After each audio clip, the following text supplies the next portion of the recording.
What's up, guys? My final piece of my M1 haul has finally arrived. 24-inch iMac. Let's get it unboxed and see what it's about.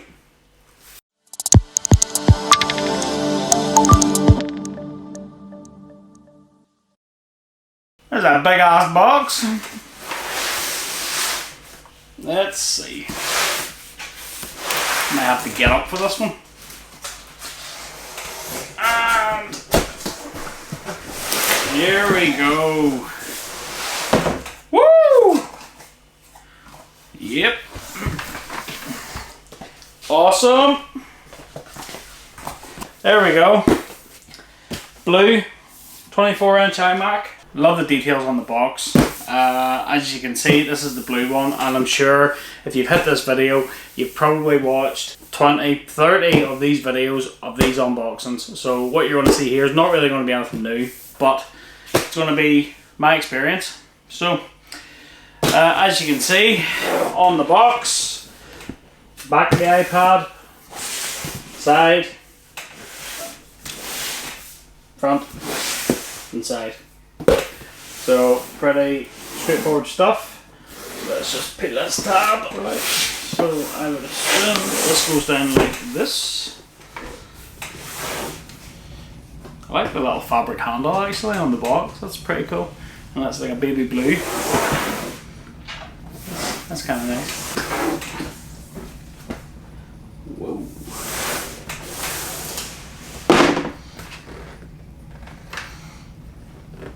Oh man, that smells glorious.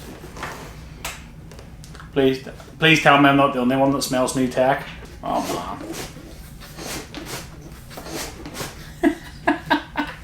I need to get up for this one. Like look at that. Who sits and makes up all of this packaging? That's so cool. Right. Oh my rip. Yeah, this thing literally weighs nothing. Wow. Okay. Let's see what else we have here. So we've detail here, keyboard, cables, etc. So what else is in here? Lovely. So we've got our power brick, paperwork, power cable, keyboard. This is the Touch ID keyboard as well. And we have our USB-C to Lightning. We have our mouse. I'll just get this box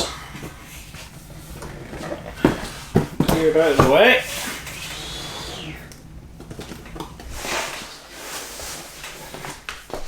Right, we have a bit more space now. There we go. Right, so here we are, 24-inch iMac, and I went for the blue. And so far, just looking at the metal base there, it's a very, very nice finish.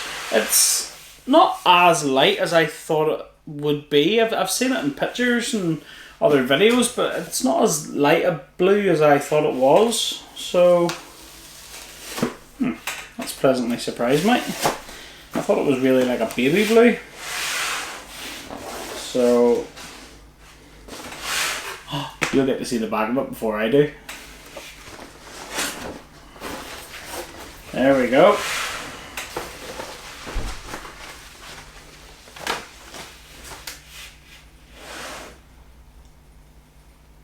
How's it look?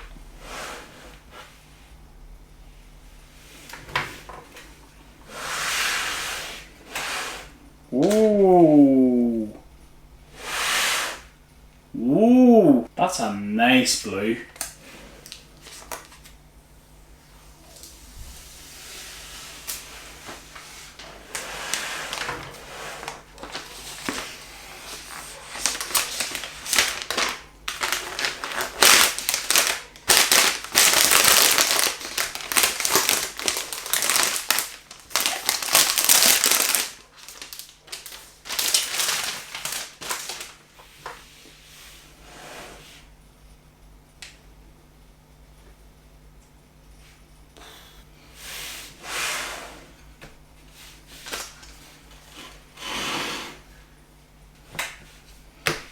fingerprints on this.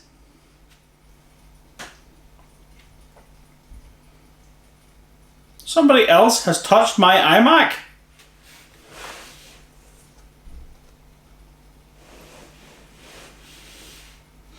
That's definitely, see, right, I'm not sure if you can really see it, but there's fingerprints on it.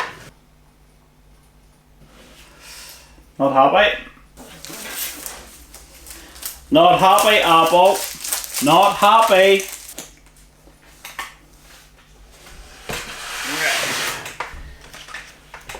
Hello! For all the Adele fans out there. Or Lionel Richie.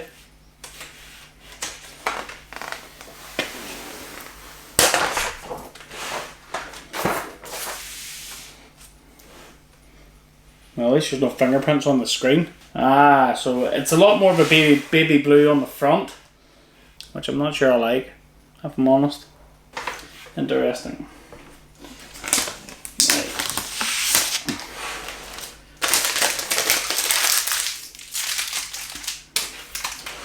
So, there we go. How nice is that? First impressions, bar the dirty fingerprints on the back of it.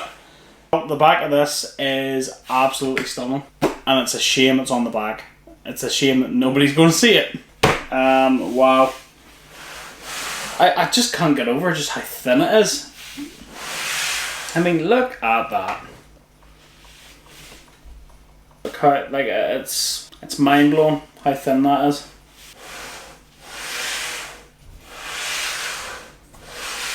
That's the screen fully tilted back. There seems to be good balance with the frame and the weight.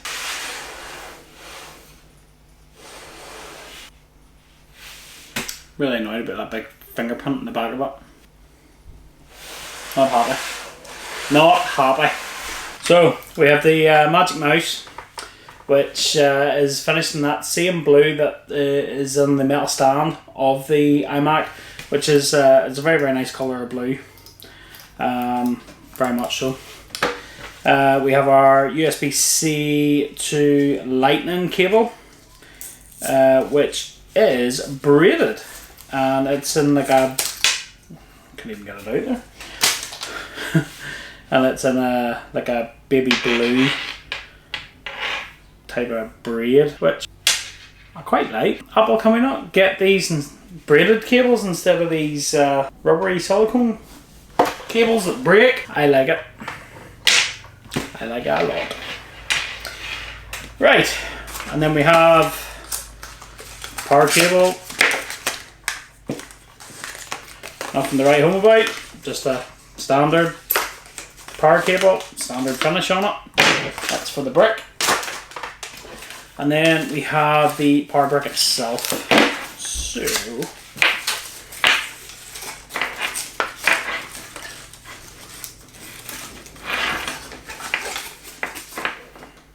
having a nightmare with this paper today. Although good to see, paper, not plastic. So this is the power cable. Again, same baby blue, same braided cable, and it is magnetic. So it's a magnetic connector. It connects into the back of the iMac. So yeah, pretty self-explanatory there. Two-tone blue. And then this is the power brick that has the built-in LAN. You know, because obviously the new iMacs don't come with a LAN port simply because they're so thin. So it's built into the power brick. I quite like that design. Keeps the cables minimalistic. I quite like that. And then on to the pièce de résistance. I don't even know if I said that right or not, but that was awful. And we have the Magic Keyboard with Touch ID built in. So this is the Touch ID Magic Keyboard for the iMac. Same again. It's got that baby blue colour, which is quite nice. Although this feels a lot lighter than some of the other iMac Magic Keyboards that I've tried. How good does that sound? Such such a good keyboard. So good. Such a good keyboard. And then we have our paperwork. Sticker. Nice blue sticker. Oh, and then a baby blue sticker. We've got 2 tone stickers. Woo!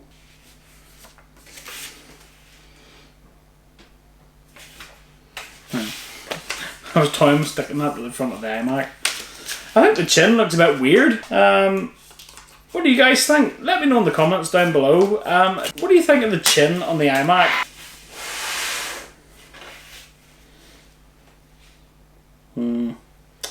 It's a shame. I was really considering sticking this onto this iMac. Doesn't quite fit the chin. I'm keen to know, what do you guys think of this chin? Let me know in the comments down below. Personally, I think it looks weird, just having nothing on that chin. Looks a bit basic and a bit plain.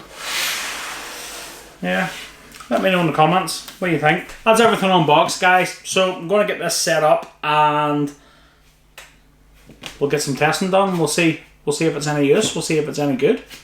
So, back in a mo. So, got the iMac all set up, and as you can see, how neat and tidy is that of a setup? I mean, if you want a minimalistic desk setup, I mean, you're going to be hard pushed to get something better than that.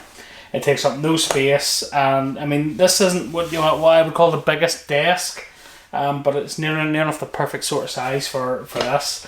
So yeah, I mean, it's great. The keyboard itself is great. Touch ID is so useful.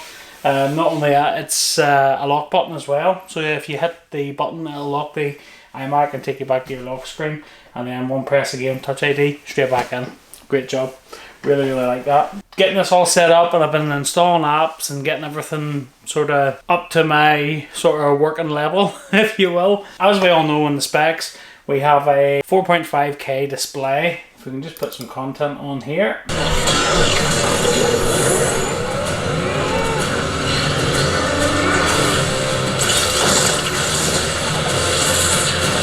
So that's the speakers up at full volume as well. So sort of give you an indication quality of the speakers. Apple did boast about the quality of the speakers. So best speakers in an iMac.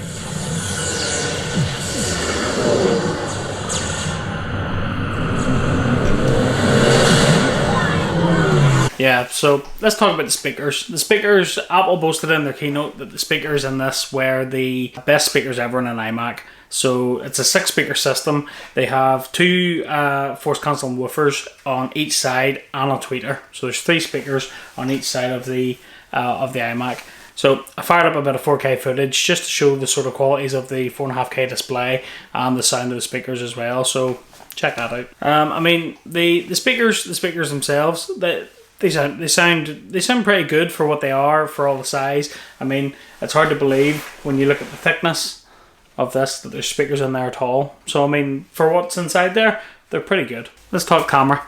The camera on the iMac, tiny little camera up here. It's a 1080p camera. So on paper it doesn't sound like the greatest, but it does utilize the signal image processor built into the M1 chip.